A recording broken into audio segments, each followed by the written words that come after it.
She looked me dead in the eye in front of my dad, my cousins, my grandmother, and yelled, "This house is mine now! You need to leave!" And for a second, I actually froze. Not because I believed her, but because I never thought she'd say it out loud. Not like that, not in front of everyone. But what she didn't know is that I'd been waiting for this moment. And the folder I kept in my backpack? Yeah, that changed everything. Truth is, this house wasn't just wood and drywall. It was the last piece of my mom, the only thing she left behind when she passed. I grew up here. Every corner's got a memory. The front porch, that's where she'd sit with lemonade on summer nights. The living room, that's where we put up the tree every Christmas. After she died, my dad, well, he didn't last long on his own. Within a year, he met Denise. And within 6 months of that, she moved in. At first, I didn't really care. I was 22. In college, I figured, okay, maybe dad just needs company. Maybe he's lonely. Who am I to judge? But things changed fast. Denise didn't just move in. She took over. The curtains? Gone. The furniture? Replaced. Mom's photos? Packed away in a box and pushed into the garage. "It's too sad to keep them up," she said. "We need to make this house feel fresh." Fresh, that word stuck with me. She said it like mom was a stain on the wall. I didn't say much back then. I was still trying to graduate, working nights, barely staying afloat. I'd come home on weekends and just try not to look too long at the changes.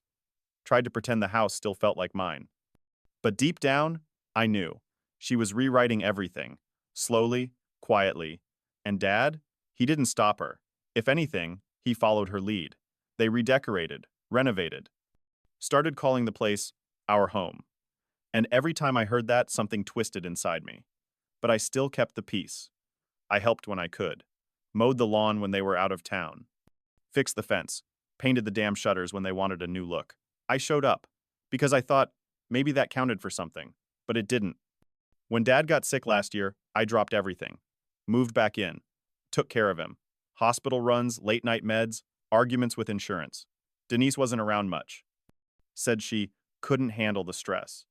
Spent most nights at her sister's. But I stayed. I stayed because he was still my dad. And even though we drifted, even though he let her take over, I couldn't just walk away. We had some good talks near the end. Honest ones. He told me he regretted a lot, especially how fast he let mom's memory disappear. Told me the house should stay in the family, that it was meant for me, that he'd already spoken to a lawyer, that everything was being taken care of. I believed him. I held his hand when he took his last breath. And for a moment, I thought maybe things would settle. Maybe we'd be okay. But 2 weeks after the funeral, Denise started talking like the house was hers. I'm not even kidding. She was hosting book club here, redecorating again, talking about updating the flooring. I asked if she'd seen the will. She said, "Oh, sweetie, I don't think you understand how any of this works." That's when the pit in my stomach came back. That's when I knew I had to be ready. So I called the lawyer, got a copy of the paperwork, put it in a folder, carried it with me every time I came by, just in case.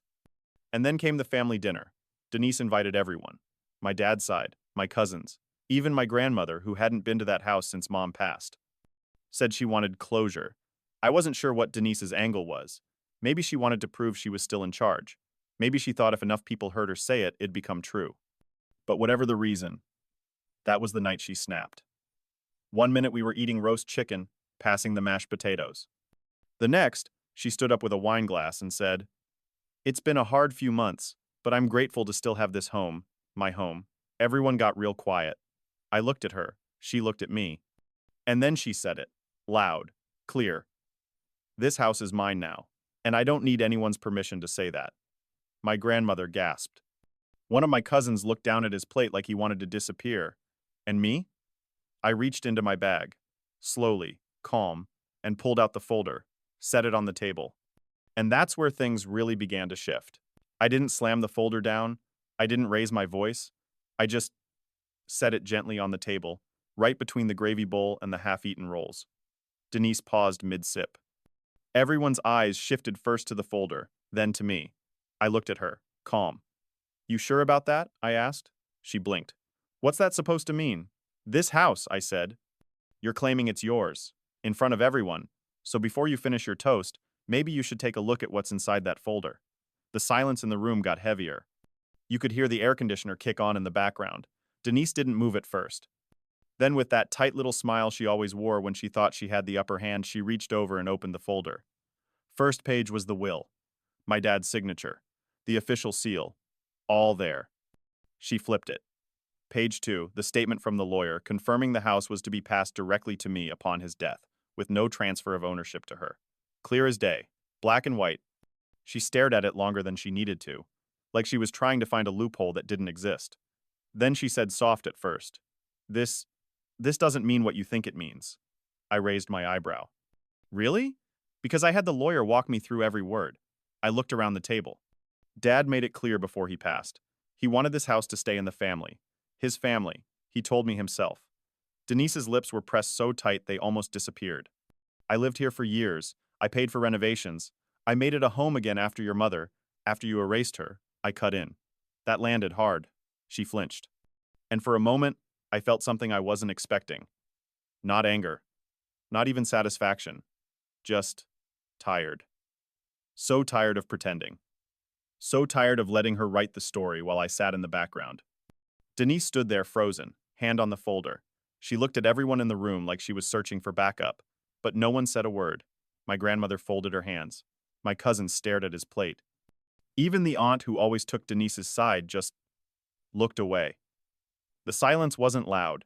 It was heavy, the kind that speaks louder than yelling ever could. Then she said it. "You think you're going to kick me out?" I shook my head. "I don't need to. The paperwork already handled that," she scoffed. "I gave your father the best years of my life. And he still didn't give you this house," I said. "You want to fight it in court? Go ahead, but you and I both know you've already lost." That was it. That was the line, the one she couldn't cross. Because for all her bravado, Denise hated mess. She liked being in control, liked looking polished, and dragging this into a legal battle? That would mean exposing every lie, every bank statement, every quiet manipulation she'd tried to keep buried. She pushed the folder away like it was something dirty. "I won't forget this," she said. I nodded. "I hope not." She left the room, not dramatically, not stomping, just walked out. The back door creaked shut a moment later. And the house? It went still. My grandmother was the first to speak. "Your mom would be proud," she whispered.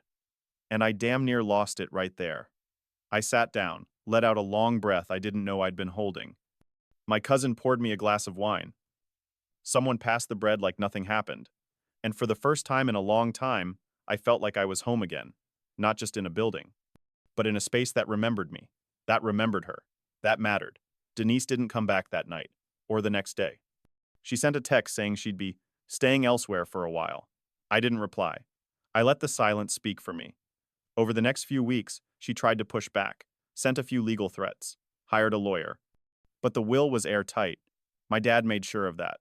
And eventually, she faded out, took what was hers, left the rest. I found a shoebox tucked in the back of Dad's closet, old photos, letters. Even one he wrote me before he passed. Said he was sorry. Said he hoped I'd fight for the house if it came to it. Said he believed I would. I held on to that letter. Still have it in the top drawer of my nightstand. Not because I need proof, but because some words deserve to be kept close. Truth is, I didn't want this to be a fight. I didn't want it to turn into a power struggle. I just wanted the truth to matter. I just wanted something my mom left behind to survive everything that came after. And maybe, in a quiet way, it did. Because when Denise screamed that day, she thought she was taking the house. But all she really did was give me the chance to take it back. I didn't throw a party after she left. I didn't call anyone to brag. There was no dramatic scene where I danced through the empty house in victory. Nah, it was quieter than that. More, still. The first morning I woke up alone in that house, I walked through every room like I was seeing it for the first time. Not gonna lie, some parts felt a little haunted. Not in the ghost way, but like memories clinging to the walls, you know? I stood in the kitchen, where Dad used to make coffee before work. I could almost hear the old percolator rattling. I sat on the porch where my mom used to read. There's still a faint imprint on the cushion she always liked. Truth is, I didn't feel triumphant. I felt like a keeper, a caretaker. Not of just bricks and wood, but of history, of people, of promises. The house needed work. The back fence was leaning. The upstairs bathroom had a leak, but I fixed them, one by one. Not because I had to, but because it felt like restoring something that mattered. And slowly the place started to feel alive again. Not perfect, but honest. Family started visiting again. Cousins I hadn't seen in years dropped by just to check in. My aunt brought me pie one Sunday, same recipe Mom used to bake. We sat at the table, shared stories, laughed about dumb stuff from when we were kids. And yeah, it felt good, like I'd reclaimed more than a house, like I'd reopened something that had been shut too long. Denise didn't disappear completely. She sent a box of things she said belonged to the house. Old photographs, one of Dad and me fishing, one of Mom in the garden, her hands covered in dirt, smiling like she knew something we didn't. That photo sits on the mantel now, right above the fireplace. Every time I pass it, I nod. Like, we made it. Months went by. Then, out of nowhere, Denise showed up. Not at the house, at my job. She waited in the parking lot until my shift ended. She looked tired. Smaller. Somehow. She handed me a manila envelope. Said there was nothing left to fight about. Inside was a handwritten letter. Her handwriting. She said she was angry. That she'd felt like Dad slipped away from her long before he died. That she tried to hold on to something, anything, and the house felt like the last thing she had. But she admitted it was never really hers. And she knew that. She said she hated how things ended.